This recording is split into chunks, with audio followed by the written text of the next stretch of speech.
White হাউসে বড় একজন কর্মকর্তা মহিলা, হোয়াইট হাউস, আমেরিকার হোয়াইট হাউস, হিজাব পরে তিনি অফিস করেন। তাকে প্রশ্ন করা হলো, আপনি হিজাব পরে আপনি অফিস করেন, সবাই চলে একরকম, আপনি চলেন ভিন্ন রকম।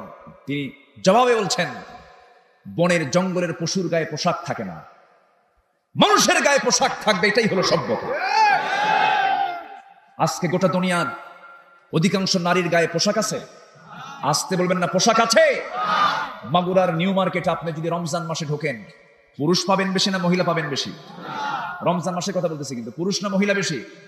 আচ্ছা, রমজান মাসের বরকতে গেছে নাকি? বরকতে যায়। আচ্ছা, সেই মহিলার ভিতরে বোরকা বেশি না বোরকা কম? বোরকা ছাড়া না বোরকাওয়ালা? বোরকা ছাড়াই বেশি। কার মেয়ে, কার বউ, কার মা? নিজের বিবেককে আমরা একটু প্রশ্ন করে দেখি। ওরা বেহায়া হয়ে ঘোরে, আর আমাদের খেতাব হয় আমরা দায়ুস। আমরা কি দায়ুস? কিন্তু ওরা না, আমরা দায়ুস। আর দায়ুস লা ইয়াদখুলুল জান্নাহ। ওরা বেহায়া হয়ে ঘুরবে, আর আল্লাহ বলছেন দায়ুস তোরা, তোরা জান্নাত পাবি না। আমরা জান্নাত পাবো না ওদের কারণে।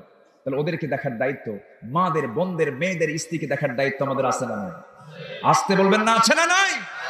আচ্ছা, আমরা দেখবো। জোরে বলি ইনশাআল্লাহ, আর জোরে বলি ইনশাআল্লাহ।